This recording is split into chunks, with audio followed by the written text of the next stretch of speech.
Hello. कक्षा 7 के सभी भैया बहनों को शुभ आशीर्वाद। भैया बहनों, आज हम लोग सामाजिक विज्ञान पढ़ने जा रहे हैं। सामाजिक विज्ञान के अंतर्गत 3 पुस्तकें, जैसा कि पहले बताया जा चुका है, इतिहास, भूगोल और नागरिक जीवन। भूगोल में हम लोगों ने 2 पाठ पढ़ा है, उसको आप लोगों ने लिखा होगा, याद भी करते होंगे। दूसरा पुस्तक ये है इतिहास। आप देख रहे हैं इतिहास, हमारे अतीत। कक्षा 7 के लिए इतिहास पाठ पुस्तक हमारे अतीत। और तीसरा पुस्तक है सामाजिक और राजनीतिक जीवन। इसको हम लोग अभी शुरू करेंगे। तब तक भूगोल के बाद आज हम लोग इतिहास पढ़ने जा रहे हैं। भूगोल किसे कहते हैं ये आप लोग जानते हैं। इतिहास क्या है? इतिहास हमारे पुराने काल का अर्थात अतीत का अध्ययन ही इतिहास है। भैया बहनों, पुराने काल में जो हमारे वर्तमान की घटनाएं होती हैं और वो समय बीत जाता है, वही हमारा इतिहास बन जाता है। जैसे आप देखते हैं, इस वर्ष पूरे विश्व में एक महामारी जो फैली हुई है, यह कुछ वर्षों के बाद क्या बन जाएगा? हमारा अतीत बन जाएगा, हमारा एक हिस्ट्री बन जाएगी, इतिहास बन जाएगा। ठीक प्रिय भैया बहनों, हम आज पहला अध्याय पढ़ने जा रहे हैं, जिसका नाम है 1000 वर्षों के दौरान हुए परिवर्तनों की पड़ताल। अर्थात 1000 वर्ष कहाँ से कहाँ तक? तो 700 ईस्वी पूर्व से 1750 ईस्वी पूर्व के बीच इतिहास में किस प्रकार के उथाल पुथल हुआ, कैसे किन चीज़ों का परिवर्तन हुआ, किन प्रांतों के राजा किस प्रकार से किस तरह से घटनाओं को अपने साथ लेकर के और साम्राज्य को सम्मिलित किया, कैसे हमारा सांस्कृतिक और आर्थिक जीवन बदला, लोग नए देवी देवताओं की पूजा करते थे, अब नहीं करते हैं, पुराने में पूजा पद्धति क्या थी और उनके साम्राज्य का विवरण क्या था, हमारा भारतवर्ष का नक्शा पहले कैसा था और आज कैसा है, ये हमारा इतिहास व्यक्त करता है। आइए हम देखते हैं। सबसे पहले नक्शा। हम नक्शा के मानचित्र पर हम दृष्टिपात करते हैं। एक अरब भूगोलवेत्ता जिसका नाम अलदृसी है, वह 1154 में इस नक्शे को बनाया था। इस नक्शा में दिखाया गया है कि दुनिया के एक बड़े मानचित्र का एक हिस्सा इसमें दिखाया गया है।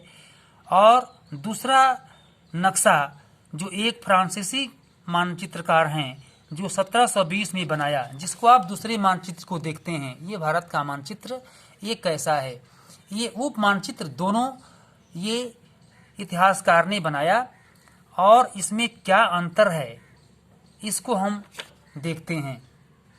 इस प्रकार से पहले मानचित्र के बनने के लगभग 600 वर्ष बाद यह बनाया गया।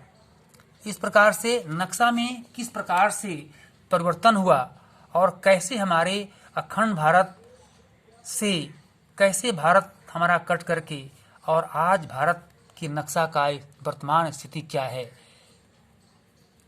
इस प्रकार से हम इस नक्शे में ऐसे वर्णित तथ्यों का अध्ययन करते हैं। नई और पुरानी शब्दावली, ये देखते हैं आप, नई और पुरानी शब्दावली। भैया बहनों, इतिहासकारों ने शब्दावलियों का निर्माण किया। अपने शब्दों में वो क्या कहते थे? मध्य युग की फारसी आधुनिक फारसी भाषा में भिन्न है। यह भिन्नता सिर्फ व्याकरण और शब्द भंडार में ही नहीं आई, इसके साथ समय के साथ साथ इस भाषा में किन शब्दों का प्रयोग कैसे होता है, इसको हम लोग जानकारी प्राप्त करते हैं। जैसे हिंदुस्तान। हिंदुस्तान भैया बहनों, हिंदुस्तान से हिंदुस्तान कैसे हुआ, कैसे इस भाषा में इस शब्द में परिवर्तन हुआ, तो आज हम देखते हैं। आधुनिक राष्ट्र राज्य भारत के अर्थ में लेते हैं 13वीं सदी में जब फारसी के एक इतिहासकार मिन्हाज ए मिराज सिराज ने हिंदुस्तान शब्द का प्रयोग किया था, उसका आशय यह था कि पंजाब, हरियाणा और गंगा यमुना के बीच में स्थित इलाकों से था।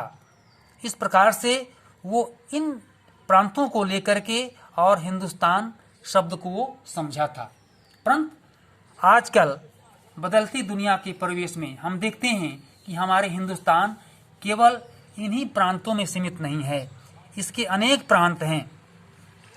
भौगोलिक उपनिवेश के कारण, सांस्कृतिक और सत्व के कारण इसमें बहुत से परिवर्तन हुए और किसी भी शब्द का प्रयोग करने में इतिहासकारों को बहुत सावधानी पूर्वक इन शब्दों का उपयोग करना था। इस प्रकार से हम देखते हैं कि शब्द का प्रयोग कैसे इतिहासकार अपने आप में बदलते हैं और अपने समझ से उस एरिया को, क्षेत्र को कैसे अपने अपने शब्दों के द्वारा अपना एक परिभाषिक शब्द देते हैं।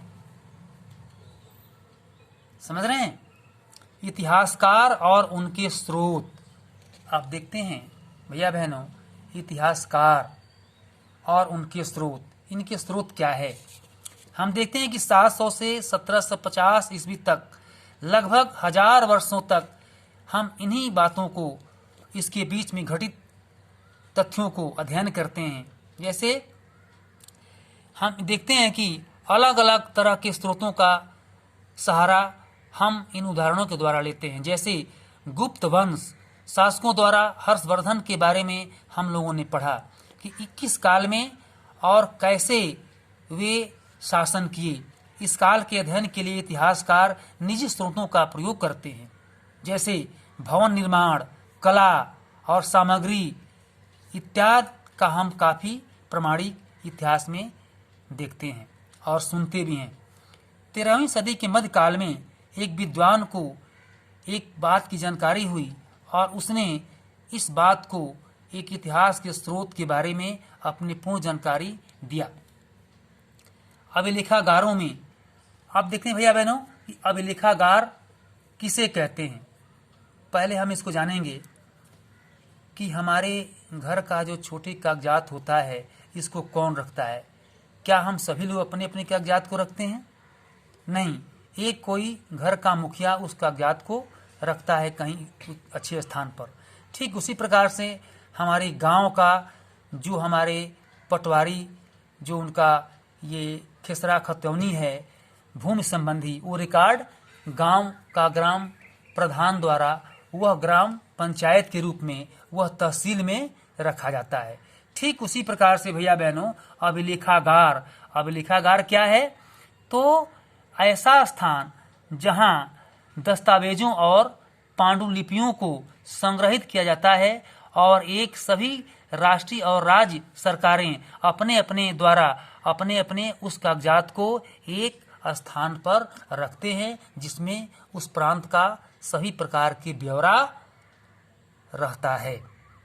इस प्रकार से अभिलेखागार के बारे में हम लोगों ने समझा और यह देखते हैं कि अभी ये जो लिपियां बनाई गई हैं, ये पूर्व आधारित पहले की लिपियां हैं, जिनको पहले हम पांडुलिपि कहते हैं। भोजपत्रों और ऐसे ऐसे पुराने कागज के जो पन्ने होते हैं, उस पर हम हाथ से ये बनाए गए एक कलम से लिखते थे। इस प्रकार से उस प्रकार से लोग ऐसे ऐसे अपने लेखों का लेख लिखते थे। अब आते हैं नए सामाजिक और राजनीतिक समूह। ये भी भैया बहनों आप देखते हैं कि 700 से 1750 अर्थात 1000 वर्ष के पूर्व बीच में ये कैसे घटनाएं होती हैं, तो हम देखते हैं इस बीच जो पुराने कालखंड में पूरे काल में बड़े पैमाने पर और अनेक तरह के परिवर्तन हुए। इस काल में अलग समय में अलग प्रौद्योगिकी के दर्शन होते हैं, जैसे सिंचाई में रेहट, कताई में चरखे और इस युद्ध में आग्नेयास्त्रों, बारूद वाले हथियार का इस्तेमाल हुआ। जैसे आलू, मक्का, मिर्च, चाय और काफ़ी इत्यादि प्रकार का विकास इस 1000 वर्ष के बीच में हुआ। इसके पहले इसकी जानकारी लोगों को नहीं था। जैसे हम समझते हैं कि कच्चे लोग मांस खाते थे, आलू इत्यादि का विकास नहीं था। इससे मतलब है इस युग में लोगों की गतिशीलता बढ़ी और लोग एक स्थान से दूसरे स्थान जाने के लिए छोटे छोटे वाहनों का प्रयोग करने लगे। जैसे आप देखते हैं कि पहले इतिहास में बताया गया कि पहिए का युग, हम लोग छोटे क्लास में पढ़े होंगे पहिए का युग। पहिए का युग से क्या मतलब है कि गतिशीलता का युग। जब पहिया हुआ, पहले पहिया मिट्टी के पत्थर के बनाए जाते थे, तो पहिए के युग से मतलब है कि हमारा समाज, हमारा राष्ट्र गतिशील हुआ। हम अब किसी गतिशीलता की ओर बढ़ रहे हैं। इस प्रकार से नए सामाजिक और राजनीतिक समूहों का निर्माण हुआ। भैया बहनों, एक प्रश्न आता है, पर्यावास। पर्यावास का क्या मतलब है? पर्यावास, इसका तात्पर्य है किसी भी क्षेत्र के पर्यावरण और वहां के रहने वालों की सामाजिक और आर्थिक जीवन शैली से है। सामाजिक और आर्थिक कैसे उस पर्यावरण में हम रहते हैं, इससे तात्पर्य है। इस प्रकार से हम देखते हैं कि इस पूरे काल के दौरान क्रमशः जंगलों की कटाई हो रही थी और खेती का इलाका बढ़ाया जा रहा था और लोग अपने अपने पुराने साधनों के द्वारा पुराने ढंग से खेती करते थे। भैया बहनों, आप जानते हैं इस समय ट्रैक्टर हो गया है, अनेक प्रकार के इक्विपमेंट हो गए हैं, टूल्स हो गए हैं। ऐसे हम खेती का उपकरण के साथ हम करते हैं, लेकिन पहले इस प्रकार की व्यवस्था नहीं थी। हम अर्थात उस समय के मानव अपने अपने बहुत ही जटिल समस्याओं का समाधान अपने अपने हाथों से करते थे।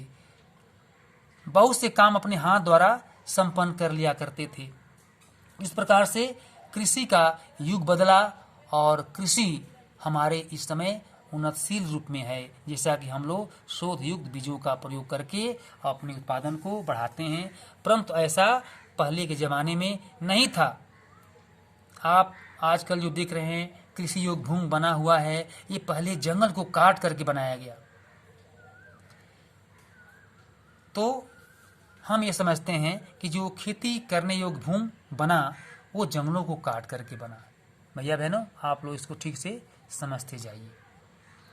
क्षेत्र और साम्राज्य, हम देखते हैं कि 1000 वर्ष के पूर्व बीच में क्षेत्र और साम्राज्य में क्या क्या परिवर्तन हुए।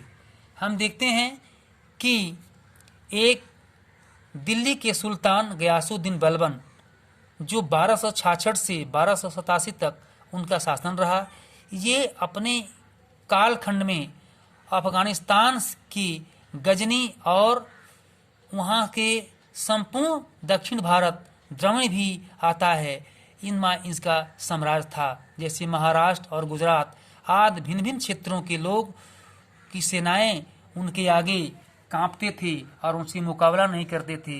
ये दोनों प्रकार के शासक ये भारत के लिए बहुत ही एक अजीब साबित हुए और वे अपने अधिकार भारत पर अधिपत्य करते रहे, भारत पर शासन करते रहे। इस प्रकार से हम देखते हैं कि भाषा और क्षेत्र के माध्यम से भी इनका आधिपत्य था। 700 तक कई क्षेत्रों के अपने अपने भौगोलिक आयाम तय हो चुके थे और उनकी अपनी भाषा और सांस्कृतिक विशेषताएं स्पष्ट हो गई थी। इस प्रकार से हम देखेंगे अध्यायों के द्वारा किस प्रकार से हमें आगे इतिहास और उपनिषदों का विचार मिलता है। 700 से लेकर के 1750 के बीच के 1000 वर्षों में इन विभिन्न क्षेत्रों की प्रकृति एक दूसरे से कटकर अलग अलग नहीं पनप थी। हालांकि उनके चरित्र की अपनी विशेषताएं बनी रही थीं, मगर समन्वय की सर्वक्षेत्रीय ताकतों का प्रभाव भी उन पर पड़ा था। इस प्रकार से हम देखते हैं इस बीच के कालखंड में कैसे कैसे लोगों की परंपराएं और उनकी अर्थव्यवस्था पर क्या असर पड़ा, यह हम देख पाते हैं।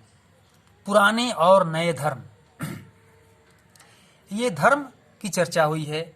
भैया बहनों, इतिहास में धर्म और संस्कृति का बहुत ही अधिक चर्चा हुई है। तो इसमें आया है कि पुराने और नए धर्म, इतिहास के निजी सूत्रों के आधार पर 1000 वर्षों की पड़ताल हम कर रहे हैं। इनके दौरान धार्मिक और परंपराओं में कई बड़े परिवर्तन आए। दैविक तत्व में लोगों की आस्था कभी कभी बिल्कुल ही वैयक्तिक स्तर पर होती थी, मगर हम आम तौर पर इस अवस्था का स्वरूप सामूहिक होता था। किसी दैविक तत्व में सामूहिक आस्था धर्म प्रायः स्थानीय समुदायों की सामाजिक और आर्थिक संगठन से संबंधित होती थी। जैसे जैसे इन समुदायों का सामाजिक संसार बदलता गया, वैसे ही इन अवस्थाओं में भी परिवर्तन आता गया। इसका मतलब ये भैया बहनों कि पहले पुराने आस्थाओं के आधार पर हम पुराने तरीके से अपने आस्था को मानते थे। पुराने मानव लोग जैसे नदियों की पूजा, वृक्षों की पूजा ऐसे पुराने ज़माने में करते थे, मगर अब इस समय ऐसा नहीं है। अब जो है हम देवी देवताओं की पूजा करते हैं, अनेक तौर तरीके से करते हैं। आज हिंदू धर्म कितने रूप में विकसित हुआ है कि हम देखते हैं कि पुरोहितों के रूप में ब्राह्मणों का एक बढ़ता हुआ वर्चस्व हो गया है। जैसे संरक्षक, यहाँ देखते हैं कि संरक्षक, पहले संरक्षक किसको कहा गया, अब किसको कहते हैं भैया बहनों?